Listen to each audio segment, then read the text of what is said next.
ನಮಸ್ಕಾರ. ಡೆಂಗಿ ಬೆನ್ನಲ್ಲೇ ಬೆಂಗಳೂರು ಮಂದಿಗೆ ಮತ್ತೊಂದು ಆಘಾತ ಎದುರಾಗಿದೆ.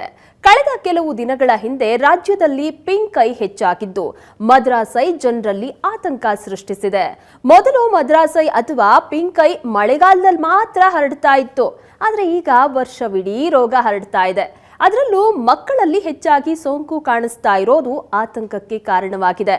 ಒಂದು ವೇಳೆ ಕಣ್ಣು ಕೆಂಪಾಗೋದು, ತುರಿಕೆ, ಕಣ್ಣಿನಲ್ಲಿ ಅತಿಯಾಗಿ ನೀರು ಸೋರೋದು, ಕಣ್ಣುಗಳಲ್ಲಿ ಚುಚ್ಚಿದಂತಹ ಅನುಭವ ಆಗ್ತಾ ಇದ್ರೆ ವೈದ್ಯರ ಸಲಹೆಯ ಜೊತೆಗೆ ಮುನ್ನೆಚ್ಚರಿಕಾ ಕ್ರಮಗಳನ್ನು ತೆಗೆದುಕೊಳ್ಳಿ. ನೀವು ಮಾಡಬೇಕಾಗಿರೋದು ಇಷ್ಟೇ: ಶುದ್ಧವಾದ ಬಟ್ಟೆಯನ್ನ ಬೆಚ್ಚಗಿನ ನೀರಿನಲ್ಲಿ ನೆನೆಸಿ ಬಟ್ಟೆಯ ನೀರನ್ನ ತೆಗೆದು ಬಟ್ಟೆಯನ್ನ ಕಣ್ಣುಗಳ ಮೇಲೆ ಇಡಬೇಕು. ಹೀಗೆ ಆಗಾಗ ಮಾಡೋದ್ರಿಂದ ಕಣ್ಣಿನ ಉರಿ ಕಡಿಮೆ ಆಗುತ್ತೆ. ಎರಡೂ ಕಣ್ಣುಗಳಿಗೂ ಪಿಂಕ್ ಐ ತಗುಲಿದ್ರೆ ಬೇರೆ ಬೇರೆ ಬಟ್ಟೆಗಳನ್ನ ಬಳಸೋದು ಉತ್ತಮ. ಇದು ಬೇಗ ಹರಡೋದ್ರಿಂದ ಸೋಂಕಿತರು ಕಣ್ಣುಗಳನ್ನ ಮುಟ್ಟಿದ ಮೇಲೆ ಕೈಗಳನ್ನ ತೊಳಿಬೇಕು. ಬೇರೆಯವರಿಗೆ ಹರಡದಂತೆ ಎಚ್ಚರಿಕೆಯನ್ನ ವಹಿಸಬೇಕು. ಕಣ್ಣುಗಳು ಸಹಜ ಸ್ಥಿತಿಗೆ ಬರೋವರೆಗೂ ಕಾಂಟ್ಯಾಕ್ಟ್ ಲೆನ್ಸ್ ಬಳಸಬಾರದು. ಕಣ್ಣುಗಳಲ್ಲಿ ತುರಿಕೆ ಕಂಡು ಬಂದ್ರೆ ಉಜ್ಜಬಾರದು.